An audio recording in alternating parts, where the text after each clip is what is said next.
Press the bell icon on YouTube and don't miss another update. Here we are with the special weekend edition of Cut the Clutter, when I answer questions from our readers and viewers or try and declutter issues that they raise. So I have a bunch of them. Let me try and see how many I can do. So first is Sanjeev Banerjee. Let me take the complaints first. So Sanjeev Banerjee has some complaints about my earlier Cut the Clutter on the CAG report.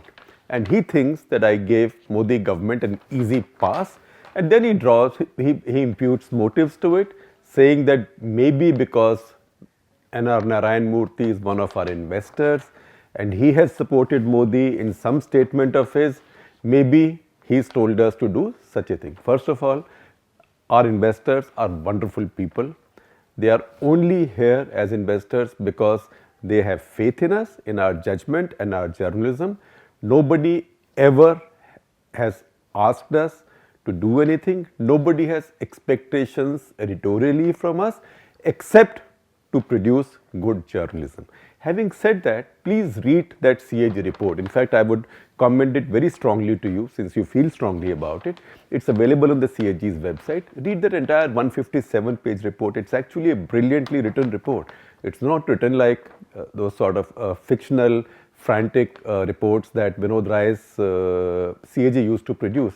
It's a very good report. It's a very damning report, and it's a very damning report about how weapons are acquired in India. In fact, there is one table in the report which I tweeted today that tells you how long does it take the Indian Air to buy any system for Indian Air Force. In fact, that just tells you the time taken for signing the contract, because delivery takes another 2 to 3 or 4 years or 5 years in some cases after signing the contract. So this contract on which Rafale has been bought has taken 180 months, that's for MMRCA, and then that didn't work, and 24 months for this. So 204 months to sign this contract. Now pricing, CAG may not have mentioned it. I don't like the idea that he hasn't mentioned it, because prices of all other weapon systems are mentioned. So there was no reason not to mention Rafale, unless the idea is that the new MMRCA type contract is now being opened and more proposals will come. So don't tell people what the price is. My view has always been that the global arms bazaar knows ballpark prices. There is no point with that secrecy, and frankly both the Supreme Court and the government Supreme Court erred more than the government in letting the data or the detail come in a sealed cover. The doctrine of the sealed cover in the Supreme Court we have complained about often enough. Having said that, if you read this carefully, please, all of us have a view, all of us go out to vote. We can be pro-Modi, anti-Modi. As a journalist, what is my challenge? My challenge as a professional journalist is to not let my voting preferences color my judgment. So if I look at the CAG report like that, I find it quite convincing that an exaggerated price was not paid for this Rafale. Maybe it could be 2% saving, maybe it could be minus 2% saving, but the needle only moves from +2 to -2, no more. So there is no big financial scandal. You raise a good question about offsets to Anil Ambani, which is obviously something that many are surprised about, because Anil Ambani's companies have been stressed out for quite some time. So how does he get such a head start with offsets? He lands up in Paris, he makes exaggerated claims, all that also we have talked about. But the CAG says that they will be producing one more report at some point of time, obviously with the next parliament, on the entire offsets business, because that's a complication. That question remains unanswered, and even when I talked about the CAG report, I also listed questions that the CAG leaves unanswered and the new questions the CAG raises. So please, if you read that report, if you believe that India should have good defense, you will be infuriated, because you will then see this has incredible examples. For example, a simple thing like a Doppler radar for weather, just for weather prospecting. Indian Air Force wanted a Doppler radar for weather reports. It's taken them 13 years, 13 years to buy that Doppler radar. A similar radar was bought by Government of India Indian Meteorology Department, IMD, which gives you weather 24/7 on its website in less than 9 months. So this report tells you about how complicated and how idiotic and how self-destructive our procedures are, because nobody trusts anybody. Everybody is covering up. So we are like, we believe कि हम सब चोर हैं, and we do our defense acquisitions on that basis. So if you look a little bit beyond the current partisanship, and if you look at a little bit beyond the Rafale issue, you find many lessons there. We have Savita Shankar, who says, can we trust the CAG report considering that he was involved, the CAG was involved in the initial negotiating team? It's not about questioning his ethics. However, doesn't it constitute a conflict of interest? Could you please shed some light on that? First of all, I do not believe that he was directly a member of the initial negotiating team or any negotiating team. Second, this has gone through many processes, monitors, further monitors. In fact, if anything, there's been too much bureaucracy over this purchase, and it's tragic that Indian Air Force, which needed 126 of these planes, is now left with only 36, and more are left in the future. And if you see how long these acquisitions take place, that may take another 5, 7, 10, maybe even 18 years again. So that is the real crisis. Then we have Vikas Rao, who says, can you please take up some of the issues faced by journalists in both ND and UPA regime? As per Press Freedom Index, India is at the 138th position, and it has been that way irrespective of UPA NDA. So first of all, I'd say that under any government or establishment, journalists have challenges, and no government is perfect. All governments try to use dirty tricks to control journalists, and one of the dirtiest but the most sort of harmless, seemingly harmless tricks now is to deny access to whoever you don't like and give it in ample measure to who you like. Having said that, I think this ranking of 138 is nonsense.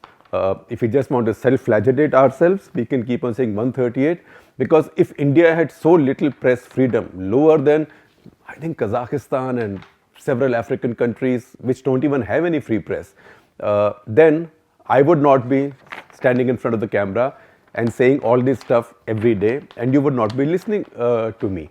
So we should not self-flagellate. I don't think the press freedom situation, there are stresses. There are more stresses under this government than under the previous government, that is without a doubt. But to say that we are 138th in the world is a bit of a joke, and the joke actually is on us. Adi Iyer, who again talks about last Saturday's CTC on agriculture, and he says that all the households he goes to, people either have sunflower oil or coconut oil, peanut oil, sarson ka tel. So where is soybean oil? Soybean oil is used in many oil mixes. We have many oil mixes sold in the country, and a lot of the oil is sold as what is called as banaspati, what is today not liked very much as trans fats. In fact, a lot of palm oil goes there. So I can't exactly tell you where all does soybean oil go, but a lot of soybean oil goes into our food chain. And because it was to do with GM, I can tell you there's a lot of cottonseed oil used in India. All the cottonseed oil in India is GM, because 97-98% of our cotton production is GM. Then you can take it forward. The milk we drink, this cottonseed is also an essential constituent of cattle feed. So even the milk we drink, those cattle, cows and buffaloes have also eaten cattle feed which has cottonseed, which is GM. So really we have to get over that fear. I have a couple more questions. There is Chinmay Kulkarni, who says that Modi took some hasty decisions early on, demonetization and buying 36 Rafales. Maybe now he's experienced and will not do those things without consulting anybody. I hope so too, but we will take a view on it once we see evidence of it. I have many more questions. I don't think I can take many more. There is Devanshu Trivedi. There are many doubts and questions about Narendra Modi and his partner in the Rafale deal that Sitharaman and he owes to Indians. The basic question is 70 years experienced HAL is competent, or defaulters in many companies and business reliance? I think that's a very good question, but remember that HAL, I mean, I have issues with HAL, but HAL was not a claimant for offsets. HAL was in the picture for co-production of Rafale under license in India. That in the 36 aircraft purchase is not happening.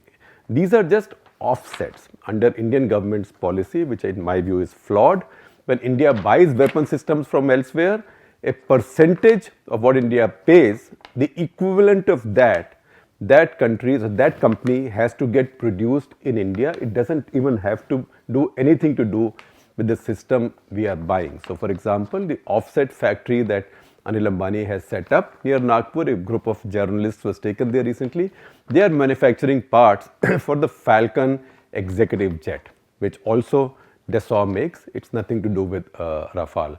So, it's not HAL versus somebody else. There is a valid question as to why Anil Ambani. Finally, Mohammad Farhan, 6 days ago, thank you very much. You said something nice. You said the way I talk is so natural that assures us of what we are, that you need not have proper accent, proper in single quotes, proper accent like some famous TV people have, but it feels more like you are talking one-on-one to us individually.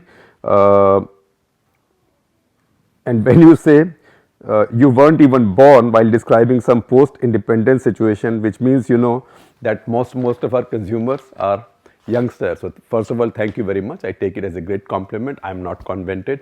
I did go to Hindi medium schools and many schools because I was brought up in a family where you get transferred every few months in the boondocks. And having said that, to presume that most of you were not born when many of these things happened is a safe guess, because 65% of India was actually born today after Indira Gandhi was assassinated. So, we are a very young country and I am just being conscious of that fact. So, thank you very much. These are great questions. I really enjoy talking to you and giving these answers. So, please keep sending the questions and please do subscribe to our YouTube channel. There is a lot of exciting and educative stuff happening there.